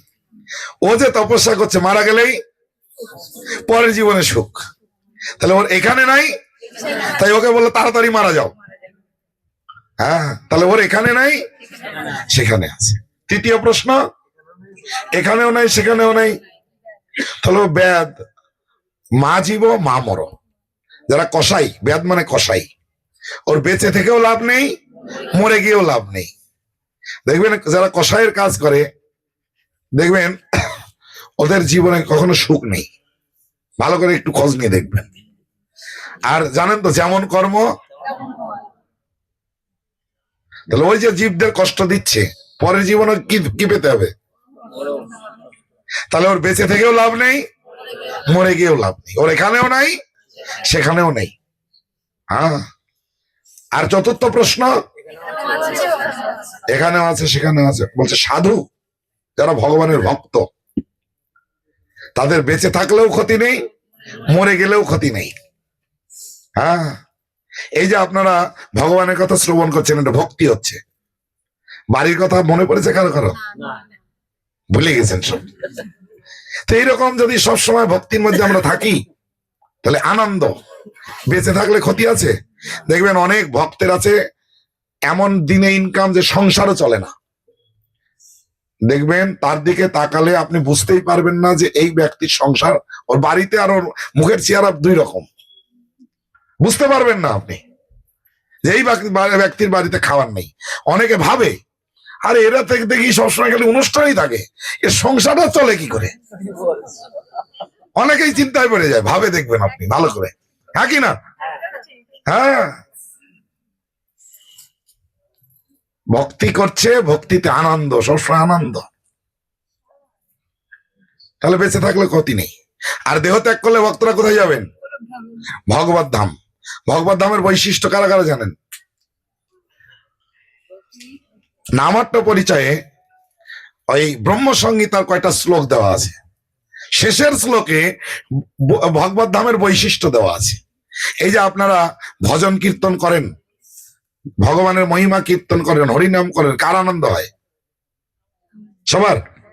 গান করলে আনন্দ হয়, আর যে নৃত্য করলেন সন্ধ্যা আরতিতে আনন্দ হয়। তো ভগবত ধামে যখন যাবেন, এই যে একে অপরের সঙ্গে যে কথা বলছেন, এ কথা নেই, কথা গানন। হ্যাঁ, কথা শুধু গানের মাধ্যমে চলবে। আর ওখানে যে গমনাগমন করবেন, নাট্যঙ্গনমপি, কিভাবে গমন করবেন?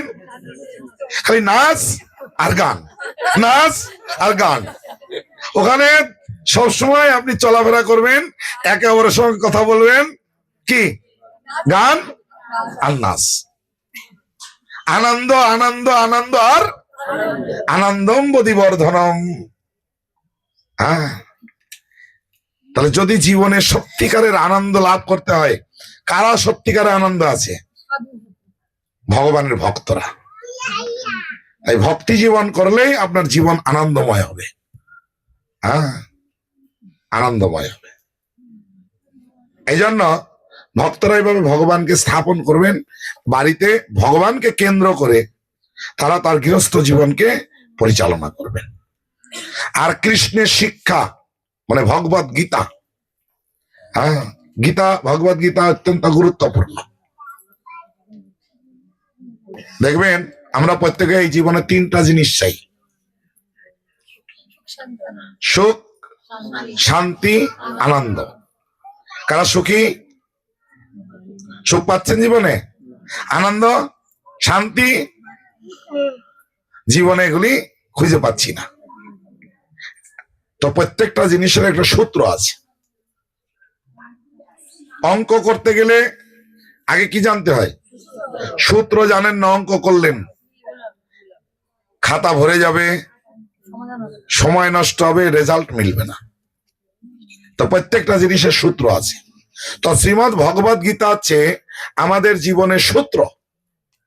গীতার প্রত্যেকটা শ্লোক হচ্ছে সূত্র। হ্যাঁ, এই গীতার শিক্ষানুসারে আমাদের জীবনকে পরিচালনা করতে হবে। আর এই যে গীতার জ্ঞান অত্যন্ত গুরুত্বপূর্ণ, অত্যন্ত গুরুত্বপূর্ণ। আমরা এই জগতে যে জ্ঞান লাভ করি, আমাদের ইন্দ্রিয়তে ত্রুটি আছে। আর এই ত্রুটিপূর্ণ ইন্দ্রিয় দ্বারা যে জ্ঞান আমরা পাই, সেই জ্ঞানেও ত্রুটি আছে। তাই দেখবেন এই জগতে আমাদের বারবার জ্ঞানের পরিবর্তন করতে হয়। আপনারা যারা স্কুল কলেজে পড়েছিলেন, যে জ্ঞান স্কুল কলেজে পেয়েছিলেন, এখন বর্তমানে স্কুল কলেজে সেই জ্ঞান আছে না পরিবর্তন করা হয়েছে? কেন না? যারা এই জ্ঞানটা দান করেছেন তাদের ইন্দ্রিয়টা পূর্ণ না। হ্যাঁ, দেখবেন আজকে একটা বিজ্ঞানী একটা জ্ঞান দেবেন, কালকে আর একটা বিজ্ঞানী এসে তার থিওরিকে ভুল বলে প্রমাণ করে দেবেন, হ্যাঁ কি না? আবার উনি একটা থিওরি দিবে, আবার কিছুদিন পরে আর একটা বিজ্ঞানী এসে তার থিওরিকে ভুল বলে প্রমাণ করে দেবেন। হ্যাঁ, ভগবত গীতার জ্ঞান ভগবান কৃষ্ণ কবে দিলেন?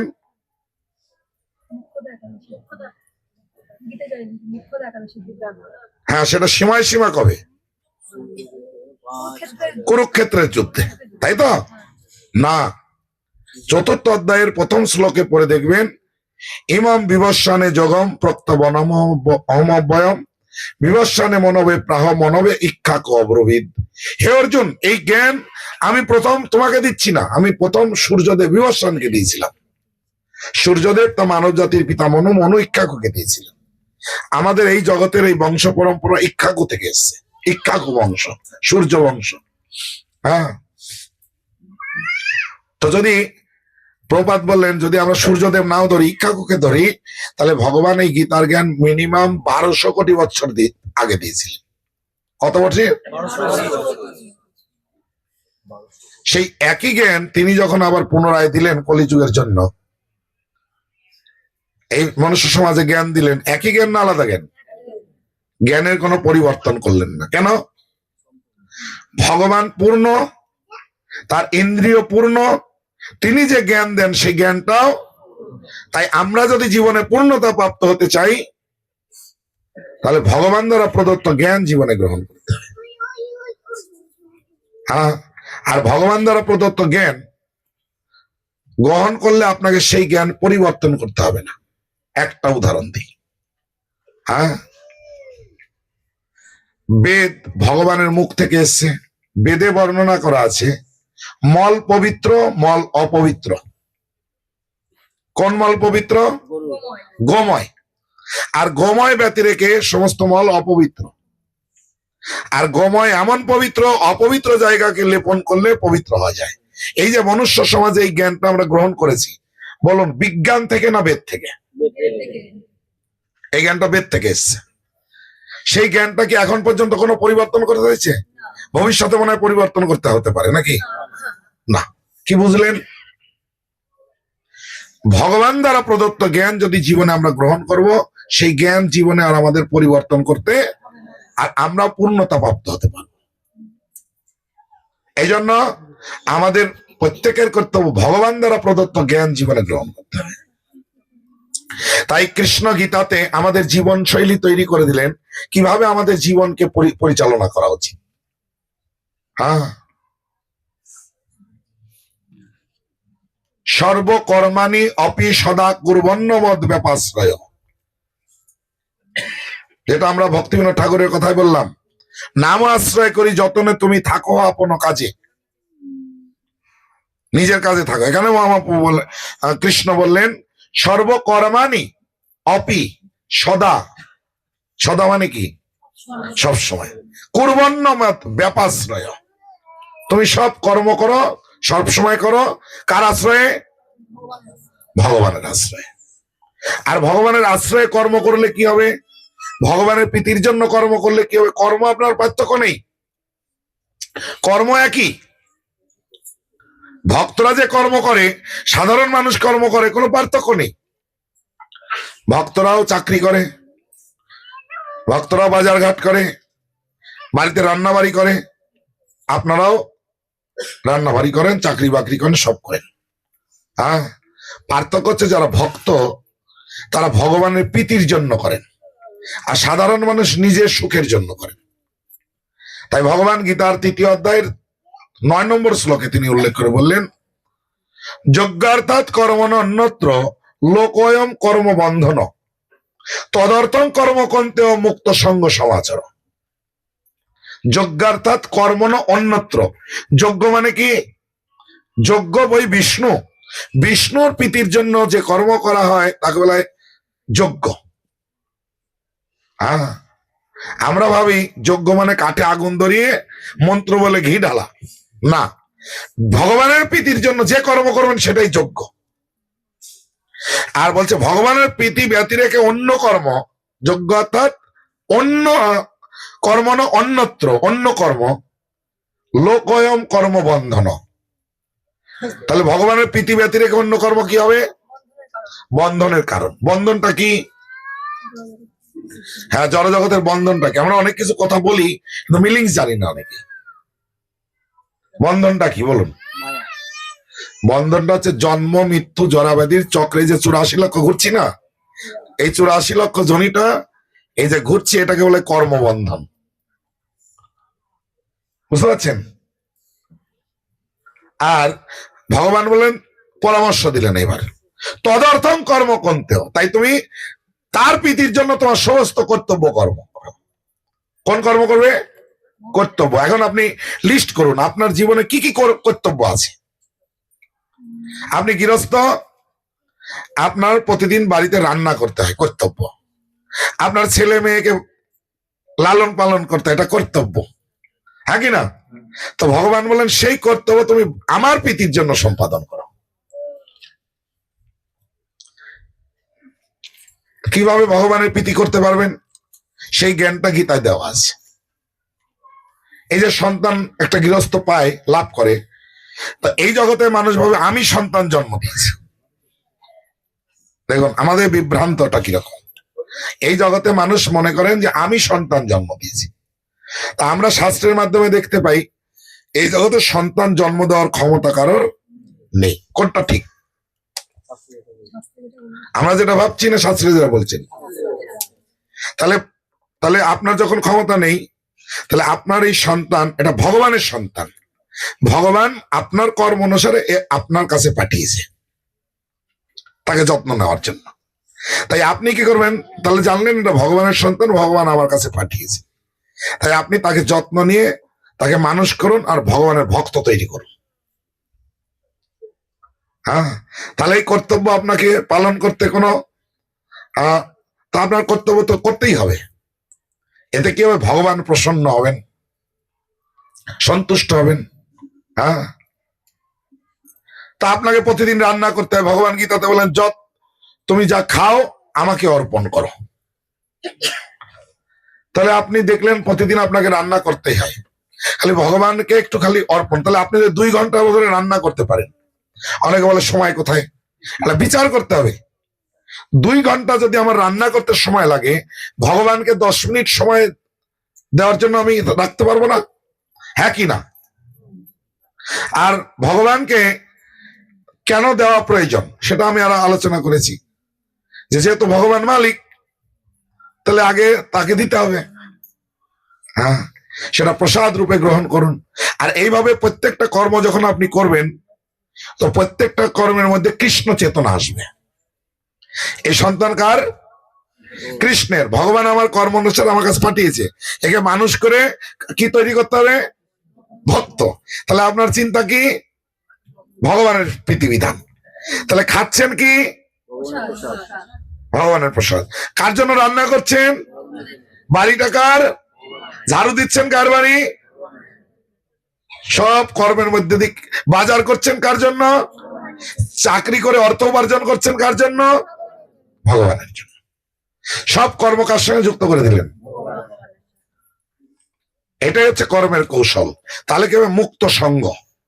এই জড় জগতে এই জন্ম মৃত্যু চক্র থেকে মুক্ত হয়ে যাবে, আর তাকে এই জন্ম মৃত্যু চক্রে বন্ধনে আবদ্ধ হতে হবে। এইভাবে ভগবান কৃষ্ণ গীতার শিক্ষা দান করলেন। এর মাধ্যমে আমাদের চেতনা পবিত্র হবে। কৃষ্ণ চেতনায় আমরা অধিষ্ঠিত হতে পারবো, যা আমরা আমাদের মনুষ্য জীবনকে সার্থক করতে পারবো। তাই চৈতন্য মহাপ্রভু এই তিনটা মাধ্যম তিনি প্রদান করলেন, যেটা নিত্যানন্দ প্রভু জগতে প্রচার করলেন। পরবর্তীতে সচ্চিদানন্দ শিল ভক্তিবিনোদ ঠাকুর তিনি নিত্যানন্দ প্রভুর সেই শিক্ষা পরবর্তীতে তিনি আবার প্রচার করলেন এই নামহট্টের মাধ্যমে। তার পরবর্তীতে এখন বর্তমানে ইসকন নামহট্টের মাধ্যমে সারা পৃথিবীতে সেই শিক্ষা প্রদান করছেন, যে প্রত্যেকেরই কর্তব্য। আমাদের উদ্দেশ্য কি? আপনি গৃহস্থ হন, ব্রহ্মচারী হন, সন্ন্যাসী হন, বানপ্রস্থী হন, উদ্দেশ্য কি? চারি বর্ণ আশ্রমে যদি কৃষ্ণ নাহি ভজে, স্বধর্ম করিলেও রৌরবে পরিমজে। এটা চৈতন্য চরিতামৃতে বর্ণনা করা। কারণ আপনি গৃহস্থ, আপনার স্বধর্ম আপনি ঠিক ঠিক পালন করলেন, কিন্তু কৃষ্ণ ভজনা করলেন না, কোথায় যাবেন? হ্যাঁ, তাই ভাগবতমে বর্ণনা করা আছে, অত পম্ভীর দ্বিজ শ্রেষ্ঠ বর্ণাশ্রম বিভাগস স্বনুষ্ঠিত ধর্মস্য সংসিদ্ধি হরিতোষণম। হে ব্রাহ্মণ, অতএব সিদ্ধান্ত করা হয়েছে চারটি বর্ণ আশ্রমে স্বধর্মের মাধ্যমে কর্তব্য হচ্ছে ভগবান শ্রীহরিকে সন্তুষ্টি বিধান করা। এটাই হচ্ছে আমাদের মনুষ্য জীবনের উদ্দেশ্য। হরে কৃষ্ণ কৃষ্ণ কৃষ্ণ হরে হরে, হরে রাম রাম রাম হরে হরে। তাই বাড়ির প্রভু ওনার পরিবার সবাই আজকে ভগবানকে বাড়িতে স্থাপনা করেছেন। ওনারা ভগবানের সেবা, ভগবানকে মালিক রূপে তার সেবায় যুক্ত হচ্ছেন। আপনারা ভক্তগণ সবাই ভগবানের কাছে প্রার্থনা করবেন, ওনারা যেন সঠিকভাবে ভগবানের চরণে নিজেকে সমর্পণ করে তাদের কৃষ্ণ সেবায় যুক্ত হয়ে তাদের জীবনকে তারা সার্থক করতে পারেন। হরে কৃষ্ণ।